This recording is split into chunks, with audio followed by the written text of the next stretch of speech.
Please come on up to the stage, talk your shit. Let's get it over with. Back to you. Can I say something? Yeah, I got you, bro. I was actually about to throw it to you, bro. I just want to say, entry is too goddamn late for coffee. But yeah, go ahead.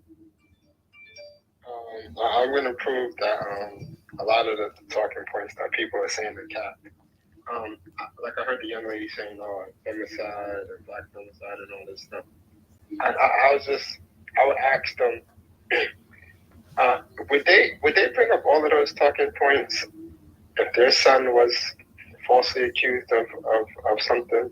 Because I always think you would. I think that people only bring up those things when they're removed from it. I think it's easy to really say those things, but when it's somebody that you know, like your son or your brother, all of a sudden you're gonna throw all those things out the window and say, "Man, these chicks be horrible." Now that's what you're really gonna do.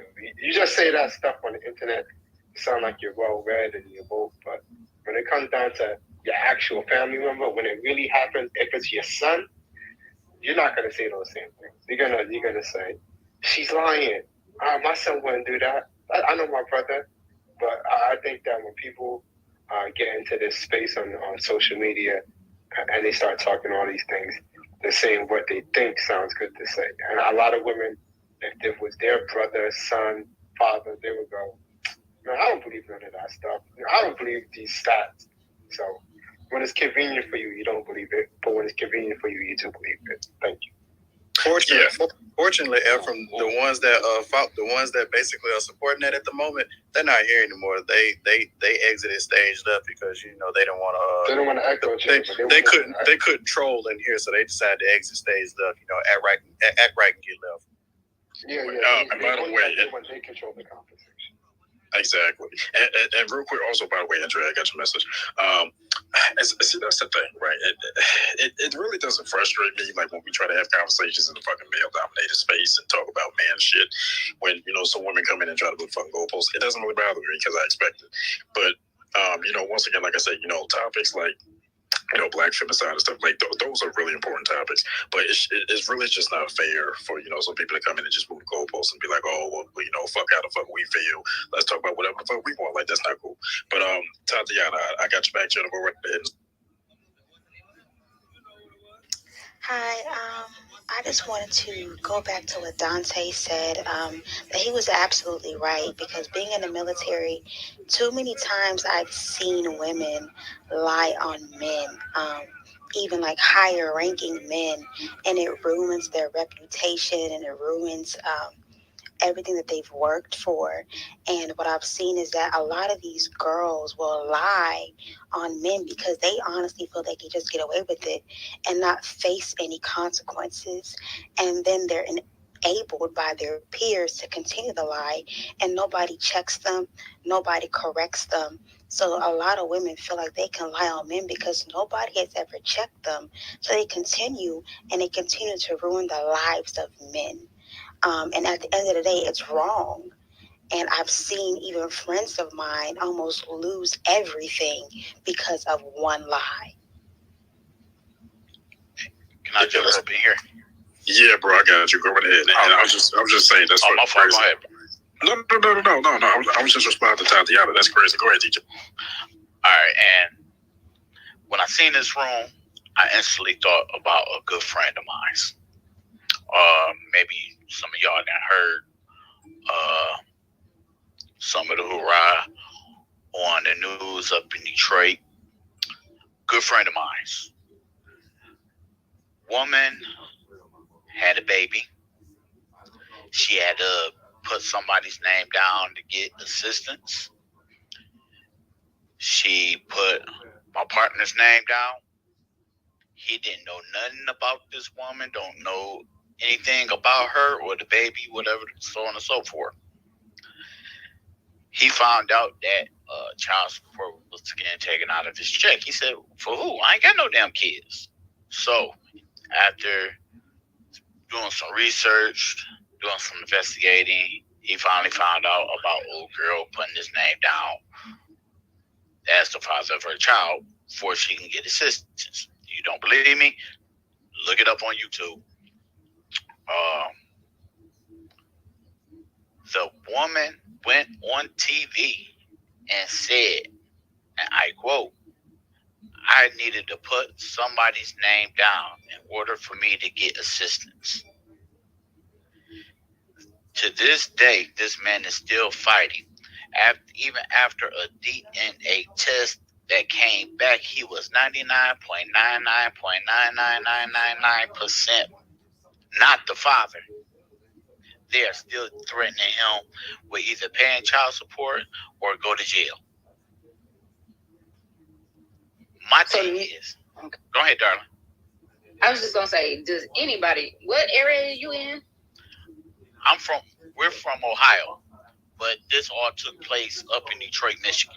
Does anybody know anybody in the legal system in Detroit? That's stupid. Now, if y'all do back channel him, like that's crazy. That doesn't make any sense. So hold on. Oh, it gets better. So the news got involved with it. A lawyer picked this case up for nothing. And still to this day, time of 9:08 on April 26th, he is still fighting for his damn freedom. But once again, this goes back to the topic. They know that they're not going to get caught. They, especially ladies, please don't jump me when I say this. When it comes to the legal system, women know that the legal system is made for them.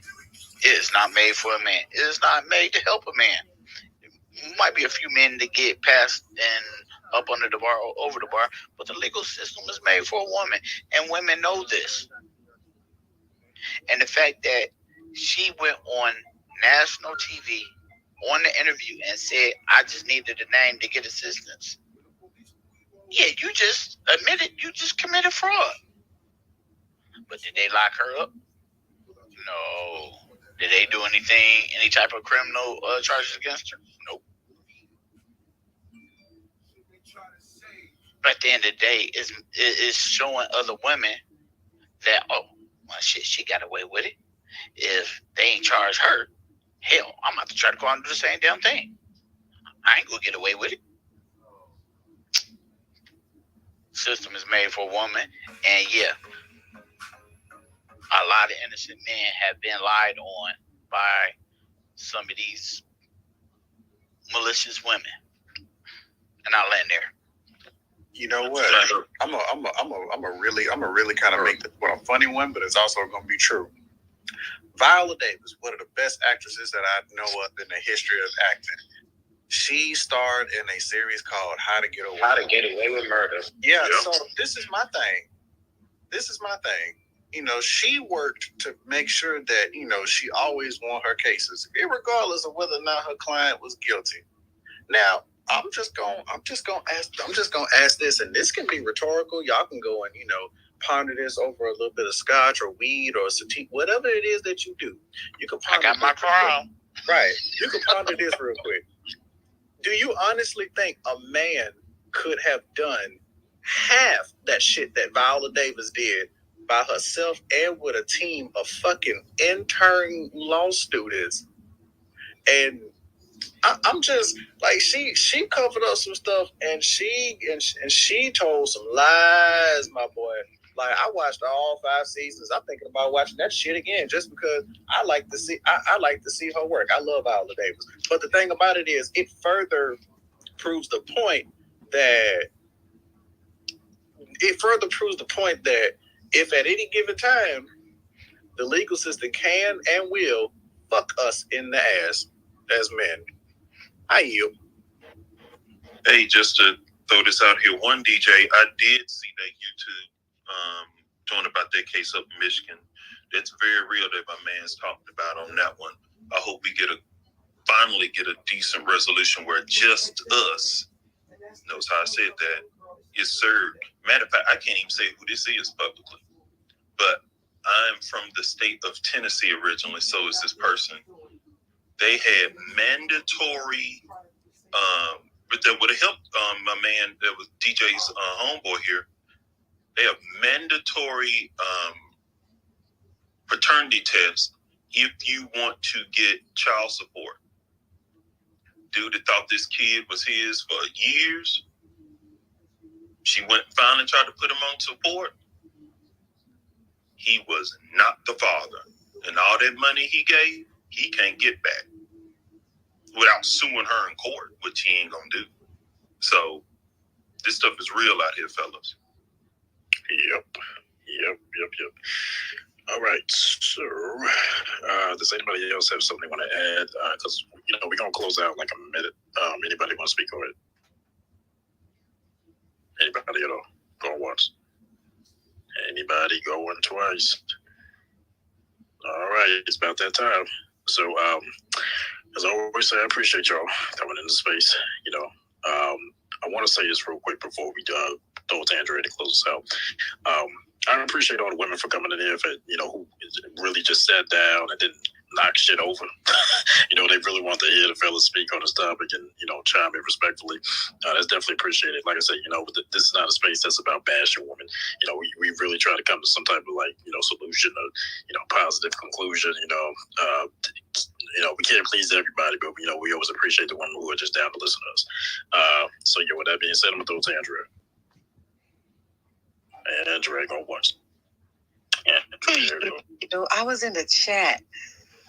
Doggone it, talking about Olivia Pope. I know who she is. Anyway, thank you guys for being here with us tonight. If you didn't get an opportunity to read the story of these 4 Black men that were charged with rape and spent over 70 years in jail, you probably want to check that out and be very cautious. Make sure your children, your boys particularly, are very cautious as it relates to females. That's all I can say. I have sons, so I'm very partial when I think about that. I make sure I talk to them about where they put their penises. Okay, and everyone should have that conversation with their children, men and the males as well as the females. And again, we'll see you tomorrow night, same bat time, same bat channel, 7 p.m. Eastern Standard Time in the Array of Chats. Have a wonderful evening.